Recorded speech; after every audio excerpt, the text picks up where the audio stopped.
Hey guys, welcome back to my channel. My name is Claire and it is super duper cold outside and I just wanted to get comfy and cozy with you guys and talk about some books that I have read over the past few months. I think these little mini reviews are really fun.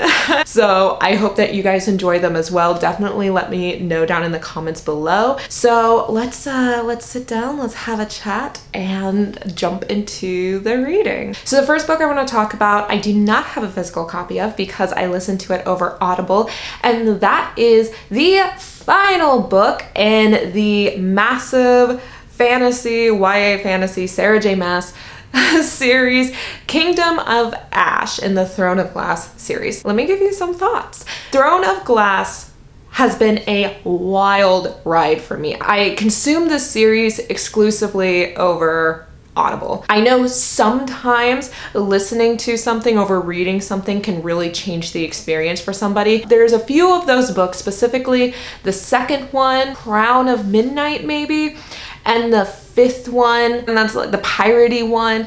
Those two were a bit of a ruck for me, and if I had to physically read those massive books, I might have given up, but I'm really glad I didn't because I really liked Kingdom of Ash, and that's considering the pirate one, which was the one that I read or listened to before Kingdom of Ash. Not my favorite. I always felt that Sarah J. Maas, she is a particular taste. You're either into her or you're not. And the people who aren't into her, I do not blame.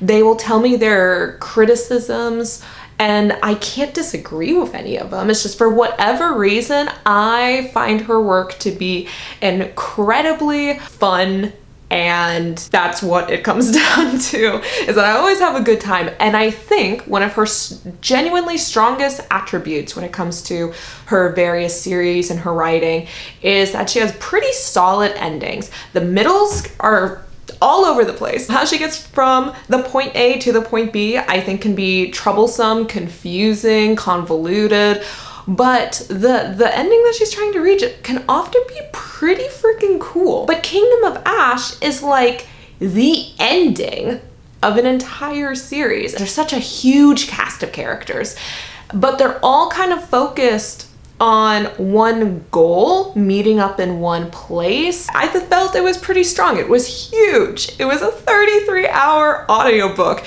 and I bumped up the speed a little bit, and I got through it in about 2 weeks because I just found it decently compelling. Oh God, I can't even remember. Basically when Elena is a prisoner, not my favorite. I'm just not a huge fan of, like, I don't live for torture scenes, but I found hers to be kind of unique and interesting and creative and fantastical. There's still plenty of stuff that made me roll my eyes. Oh, I remember Lysandra and Adrian's relationship was a little bit, and I was completely like for them getting together, but I found their interactions during that last book to be really weird and kind of cruel, especially Adrian towards Lysandra. I'm all for a hate to love romance. Like, I'm all about that sort of give and take.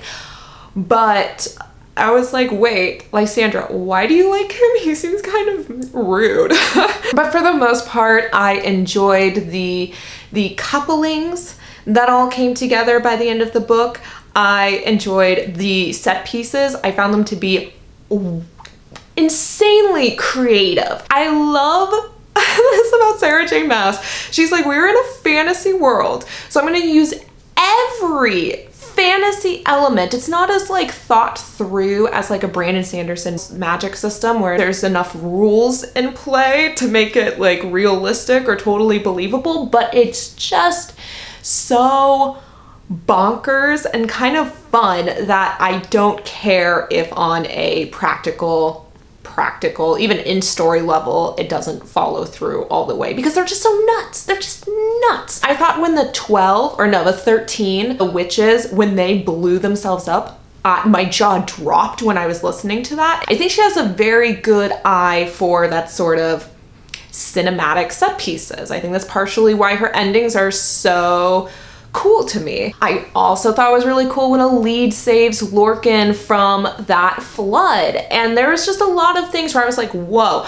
The craziest of them all was when Elena and Dorian go into these like other dimensions, tricking gods, and then she's falling through like these thousands of different dimensions and worlds. It's just, I've never read anything like it. I think this series, and honestly her Court of Thorns and Roses series as well, but especially this one, if you have a commute or take a lot of long drives, as I do, it is a blast, although occasionally irritating, but I'm not bored. Which is really important when listening to an audiobook during a drive. Overall, I really enjoyed it. I like Sarah J. Maas. Last I heard, Amazon is working with her to create a Throne of Glass series, which I just cannot even begin to imagine. But if that actually follows through and happens, then I am all about watching that. That sounds great. So the next book I have is Leia, Princess of Alderaan by Claudia Gray. I read this in December, beginning of January, something like that. It is YA. I think it kind of reads middle grade. And it's the first Star Wars book that I've ever read. And granted, it's like it's the Disney Star Wars, so I know there's this big divide between Star Wars book readers and how they feel about these Disney books. And I thought it was fine. I think it could have been about 150 pages shorter. It had this weird thing of like repeating itself, where Leia would like go on an adventure, something bad would happen, her parents would get mad, she tried to talk to them, and then like repeat itself. It was so bizarre that it kept happening, and I was like, no one caught this in the editing of like, hey, you could literally cut one of these and the story would be exactly the same. Oh, but let me explain what this is about. So this is 16-year-old Leia before she becomes, I can't even remember what the term is, like crowned or like an official princess or something like that. She has to go through these different challenges of like the mind, the heart, and the body. But while she's going through all this stuff, her parents are acting weird and standoffish, and she has a sense that something's going on. And so it's her unraveling that mystery. It came out right before The Last Jedi, so there's a whole like, you know, hints from The Last Jedi are in this. And the salt planet that they go to, Princess Leia visits in this book. Holdo is in this book, little 16-year-old Holdo, who I actually like so much more in the book than I did in the movie. She was, I think, my least favorite character in the movie, but Holdo in the book was occasionally annoying, but for the most part, I found to be like pretty like charming. I think Leia herself is a compelling character, especially in a YA teenage girl sense, because she's sassy, thinks for herself, does her own thing, but she's still like making mistakes. She's not a perfect protagonist by any means. She herself was pretty compelling, and there was something as a Star Wars fan to read more about Alderaan.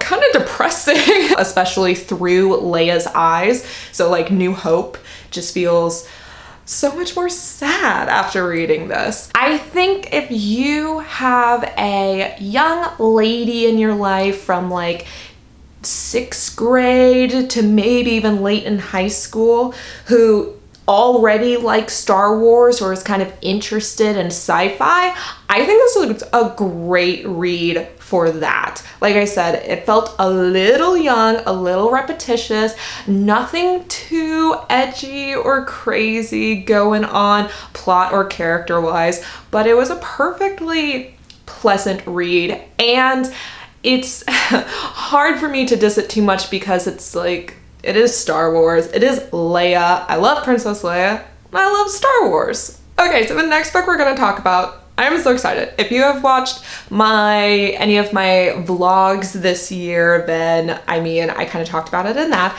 and that is the self-published book by Jane B. Knight, The Secret Life of Arach Innis. The author sent this physical copy to me, which was incredibly sweet of her. I haven't read a self-published book in a hot minute, and I kind of didn't know what to expect, and I would say this book is wild. It's nuts. So it is a romance fantasy, only 200 pages, so everything in it is super quick, which I actually really liked. Before I dive into it too much, girl with telepathy, which is like debilitating her and making her sickly, gets married off to a prince who has like secret abilities. Because this book isn't mainstream, I actually don't want to give too much of it away. For a fantasy book, it was actually very refreshing to read something that was so short and just to the point. Also very curious if the author is like a really big historical buff.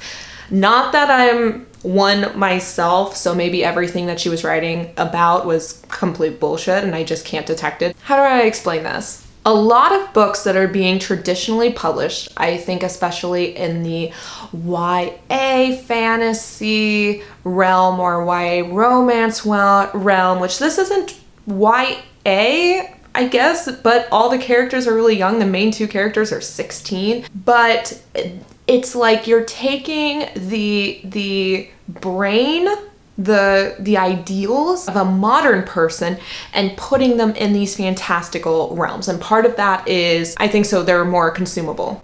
Where this feels straight up like the true thoughts of a girl and a boy from medieval times, and the way that they talk about marriage, her maidenhood, basically their virginity is just so old-fashioned, and it was kind of nuts. There was a lot of stuff in here where I was just like, wow, that is weirdly bold and kind of refreshing, because I expect a lot of traditionally published books almost to censor themselves a little bit, unless you're like a big time author and you can just get away with anything. And I guess because it's self-published, Jane B. Knight just doesn't. And not that anything is crude or lewd by any means, but there is just stuff where I'm like, wow, this would not be published. The princess being very deferential to her husband, it's not written as like this huge negative thing that she has to overcome. It's just like, well, this is just how it is during this time period, and it's working out for her, where in some cases maybe it wouldn't. There's some interesting things about, like I said, sex and nudity that I think this book is perfect if you're going on a trip, you're going on a plane ride, and you need a good plane ride read, because I could not predict where it was going. That's not to say it was like the utmost exciting read that I've ever had. I feel like I have a lot of contradictory information. It was just an extremely unique experience. That being said, I definitely saw some errors in the book, like missing punctuation or sentences that were very jumbled and confusing. As a writer who wants to be published, I ideally want to be traditionally published, and partially that I would prefer to be traditionally over self-published, that sense that maybe it won't end up as polished as I want it to be on a story level or a grammatical level. And I know most self-publishers hire editors to try to get it up to those traditional published levels. I don't know, there's just such a give and take, because self-publishing has that freedom. Like I said, there are just really crazy things going on in this book that I'm like, wow, I probably would not be able to read this from a book that I buy from Barnes & Noble, but there is a higher sense of quality with those Barnes & Noble buy. And the last book that I read recently that I wanted to really sit down and talk to you guys about is Alexa Dunn's Brightly Burning. I've mentioned in several videos that I am a big fan of Alexa Dunn. I have watched nearly all her videos on her AuthorTube channel. I follow her on Instagram. I think she's great. And this is her debut novel that kind of kicked off her YouTube channel. Most important thing about this book is that it makes me interested in reading more of Alexa Dunn's work. especially the contemporary YA thriller that she says she is in the midst of editing.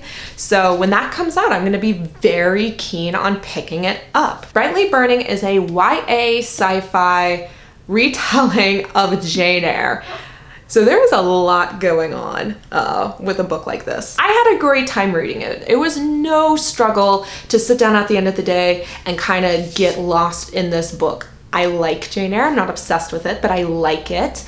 The Mr. Rochester character, which in this book is Hugo, is great. I love him. He is definitely, as I feel with Jane Eyre, he is the life of that story, and whenever he's in the story is when it really takes off. For me, I think the romance was sweet. I wish it wasn't in space, is what a lot of it comes down to. I don't really like the ending. And I know I'm gonna put a thing at the beginning of this video that says like spoilers ahead for these books, but I really wanna make sure that it's known that I wanna very explicitly talk about the ending. Earth is supposed to be uninhabitable.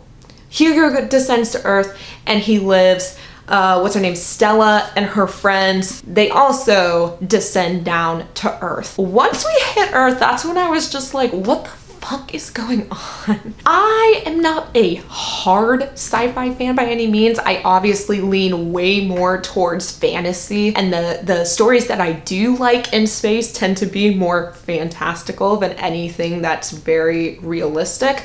But she goes down to Earth. And like they just start opening the door and walking around, and I'm like, is that how that works? Do you know that like oxygen and gravity and all that is stable enough for you guys to just go, especially since everyone said that this place was uninhabitable for like 200 years? It's not like they have intel telling them that, you know, like it's totally safe. It's like, you don't know. And they crash. Oh my God, they crashed to Earth. And I was like, okay, so you're all dead then, right? Generally, that's what happens when you crash. Oh my God, from freaking space? Are you kidding me? And then there was a point where they were looking for Hugo's ship. They're on this planet that no one in this like Federation or whatever has been able to go to, like I said, for a minimum of 200 years, and has been told that it's still plagued by the Ice Age. They get down there, there's no Ice Age, so I'm like, really, no one from space could tell that there was no Ice Age going on? They have all this advanced tech, but they can't see that the ground is not covered in ice? Weird. But Stella, because her friend got shot. So after her friend got shot, this was back up in space, so she crashed to Earth, they're trying to find Hugo, but she was like, I don't want anybody to bring their guns, I don't want to have a gun on me. I'm like stressed. You are walking on a planet. You have like a random location. You have no idea what predators or dangerous things are out there, and your ship, your crewmates have some sort of weapon to protect themselves, and due to some like moralistic thing, you're like, I don't like them, so let's not use them, or let's set them to stun. And it's just like, it started to drive me nuts, because I'm like, that is so unrealistic. It was laughable, and then that took me out of the story. I was kind of annoyed from then on. And when she does eventually come back to Hugo, which is like the part of the story I liked, their relationship is the meat, is the heart of the story. And she finds Hugo and they have a bit of like a kind of sad conversation.